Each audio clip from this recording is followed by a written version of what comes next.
میں ایک زمانے میں کام کرتا تھا، انجینئر تھا، چیف انجینئر تھا، بلکہ جنرل مینیجر تھا۔ 35 فیکٹریاں میرے انڈر تھیں، اور اتنا میرا تجربہ تھا کہ مجھے مالک بھیجتا تھا جہاں کہیں کوئی یعنی خرابی آ جاتی کہ ٹھیک کر کے آئیں۔ اور اس زمانے میں میری کنسلٹیشن فی ایک دن کا 1 لاکھ روپیہ تھی۔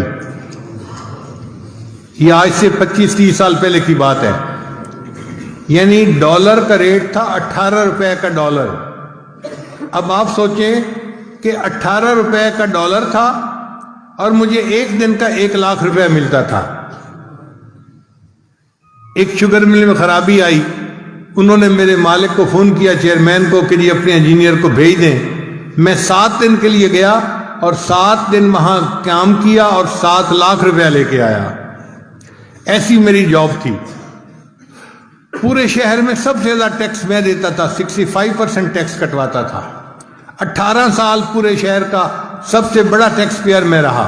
اتنی اعلیٰ نوکری تھی، لیکن میں نے نیت کی ہوئی تھی کہ جب میری عمر 40 سال ہو جائے گی تو میں دنیا کی نوکری چھوڑ دوں گا اور میں پھر اپنا پورا زندگی کا وقت دین کے لیے گزاروں گا۔ تو الحمدللہ میں نے پھر دین کے لیے وقت دینا شروع کر دیا۔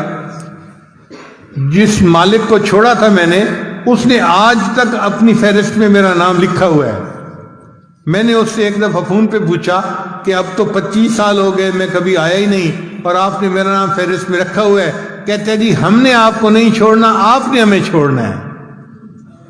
کوئی مالک دیکھا ہے جو اپنے انجینئر کا 25 سال انتظار کرے؟ الحمدللہ ثم الحمدللہ، ایسی میری جاب تھی۔ اچھا، پچھلے دنوں ایک عجیب بات ہوئی۔ ایک میرا پرانا دوست جو تھا، خلی، وہ ملنے کے لیے آ گیا۔ اب اس کی بیوی میری بیوی کو ملی تو اس نے ان کو واقعات سنائے کہ آپ کے ہسبینڈ تو اتنے بڑے انجینئر تھے اور میرے خاوند کا فیلو بھی تھے اور ان کے شاگرد بھی تھے۔ وہ کہنے لگی کہ ہمارا تو یہ حال ہے، ہم جہاں انٹرویو دینے جاتے ہیں نا تو میرا ہسبینڈ ان کو بتاتا ہے کہ میں تو حافظ صاحب کا شاگرد، وہ جوانی میں مجھے لڑکا سا تھا، حافظ صاحب مجھے لوگ کہتے تھے، تو میں تو حافظ صاحب کا شاگرد ہوں، تو 10,000 روپیہ اس کی تنخواہ ویسے ہی بڑھ جاتی ہے۔ کہ جی اچھا، آپ ان کے اگر شاگرد ہیں نا، اس کا مطلب ہے آپ محنتی ہوں گے، دیانتدار ہوں گے، قابل ہوں گے، تو ان کی تنخواہ 10,000 روپیہ ویسے ہی بڑھ جاتی ہے۔ اس نے عجیب و غریب باتیں سنائی کہ آپ کے خاوند کی تو اتنی اچھی جاب تھی، یہ تھی، وہ تھی، اتنا اس زمانے میں یہ کماتے تھے، ایک مہینے ایک دن کا 1 لاکھ، تو اگر آج ان کی جاب ہوتی تو پتہ نہیں تیرے خاوند تو کہاں ہوتے۔ خیر، عورتیں تھی، آپس میں باتیں کرتی رہیں۔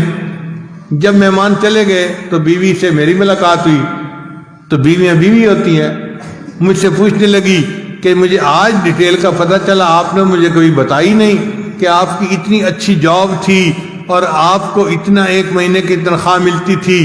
تو میں نے کہا کہ کیا اللہ نے اب مجھے کاریں بہاریں نہیں دی ہوئی؟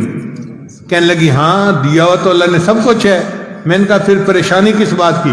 کہنے لگا بس میں یہ سوچ رہی ہوں کہ آپ کی جاب اگر اتنی اچھی تھی تو آپ کے دل میں کبھی نہیں آیا کہ میں جاب کر لیتا؟ میں نے کہا کہ 30 سال کے عرصے میں 1 سیکنڈ کے لیے بھی میرے دل میں کبھی یہ تمنا نہیں آئی کہ کاش میری جاب ہوتی۔ تو پھر وہ ذرا میرے اور قریب ہو گئی اور میرا ہاتھ پکڑ کے کہنے لگی آپ مجھے سچ سچ بتائیں نا، کبھی خیال ہی نہیں آیا؟ میں نے کہا واقعی میرے ذہن میں کبھی خیال نہیں آیا۔ کہنے لگی کیوں خیال نہیں آیا؟ میں نے کہا سچ بتاؤں کہ مجھے بڑے کی نوکری کر کے ایسا مزہ آ گیا ہے، اب چھوٹوں کی نوکری کرنے کو دل ہی نہیں چاہتا۔